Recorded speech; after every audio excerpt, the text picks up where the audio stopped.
नमस्कार, मैं हूं विपिन महतो। आप लोगों के बीच एक कविता प्रस्तुत करने जा रहा हूं।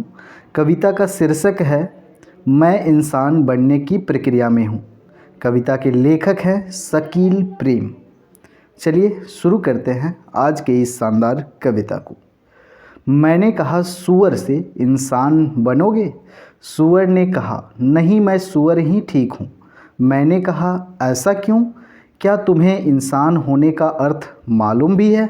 इतना सुनकर सूअर बोला मैं सूअर हूँ, गंदगी खाता हूँ, फिर भी दुनिया को साफ रखता हूँ। लेकिन तुम इंसान हो, अन्न खाते हो और दुनिया को तबाह करते हो। आओ मैं तुम्हें अंदर की बात बताता हूँ, सूअर और इंसान के अंतर को समझाता हूँ। मेरी प्राथमिकता भोजन है, तुम भी पेट की खातिर जीते हो। मैं अपने बच्चों की भविष्य की चिंता करता हूँ, तुम भी अपने बच्चों की खातिर पूरे जीवन चिंतित रहते हो। मुझे भी इंसानों से डर है, तुम्हें भी इंसानों से भय है। तुम्हारे सभ्य समाज ने न जाने कैसी होड़ मचाई है, जिधर देखो असमानता की खाई है। इंसानों की भीड़ में बेबसी और तन्हाई है, जिधर देखो गम रुदन और रुसवाई है। हमारा जिस्म गंदा है, दिमाग साफ है, तुम्हारा दिमाग गंदा है, जिस्म साफ रखते हो।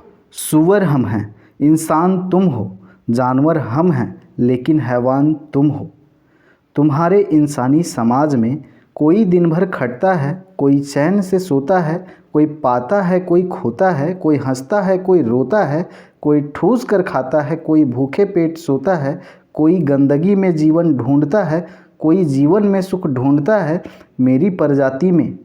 मेरी प्रजाति में बलात्कार नहीं होते, भ्रष्टाचार नहीं होते, लेकिन तुम मानव प्यार भी करते हो, बलात्कार भी, चमत्कार भी करते हो और व्याभिचार भी, आविष्कार भी करते हो और बंटाधार भी, सत्कार भी करते हो और तिरस्कार भी।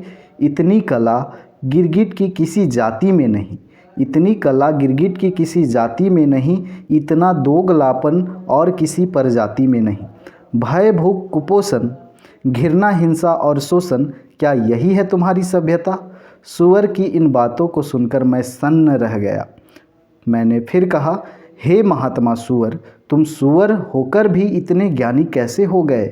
सूअर ने समझाया मैं ज्ञानी नहीं हूँ, लेकिन मैं भी तो इसी दुनिया में रहता हूँ और अपने चारों ओर इंसानों की दोगली गतिविधियों को महसूस करता हूँ। तुम अंतरिक्ष में पहुंच गए, लेकिन फुटपाथों पर भटकते मासूम बच्चों तक नहीं पहुंच पाए। तुमने प्रगति के नए कीर्तिमान बनाए, लेकिन करोड़ों इंसानों तक तुम्हारे विकास की परछाइयाँ भी नहीं पहुंच पाई। सभ्य होने के ढोंग रचे और चांद तारों से आगे निकल गए, लेकिन असभ्यता में जानवरों को भी पीछे छोड़ दिया।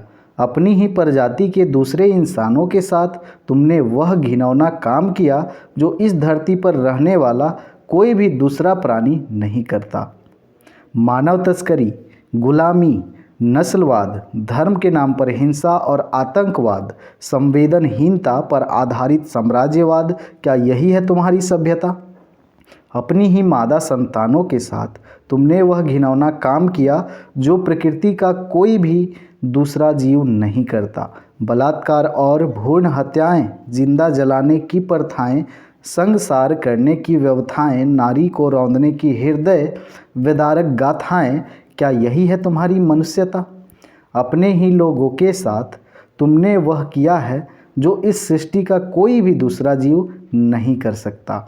इंसानों ने इंसानों की खातिर आधुनिक हथियार बनाए, राष्ट्रवाद की आड़ में विध्वंस के औजार बनाए, नफरत के सौदागरों ने मिलकर हिंसा पर व्यापार बनाए, पूंजीवाद की होड़ में बमों के बाजार बनाए, मजहब की आड़ में लाशों के अंबार लगाए। क्या यही है तुम्हारा इतिहास?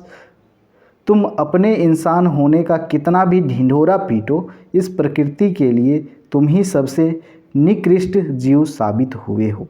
इसीलिए मैं कहता हूँ अभी भी वक्त है, सुधर जाओ और सभ्यता की ओर लौटो। ईमानदारी से कदम बढ़ाओ। दो पैरों पर चलने वाले सबसे खतरनाक जीव से सच में इंसान बन जाओ। तभी मैं कह सकता हूँ कि तुम सभ्य हो और सूअर से श्रेष्ठ हो। सूअर की इन बातों ने मुझे अंदर तक झकझोर दिया था। अब मैं नींद से जाग चुका था और बिस्तर से उठते ही आईने के सामने पहुंच चुका था और शीशे में खुद को देखकर चौंक उठा था। आईने में मुझे एक जानवर नज़र आया जो मेरी तरह दिखता था। उसने मुझसे पूछा कि तुम कौन हो? मैंने कहा, फ़िलहाल तो मैं 2 पैरों पर चलने वाला एक जानवर हूँ और सूअर से बेहतर नहीं हूँ, लेकिन इंसान बनने की प्रक्रिया में हूँ।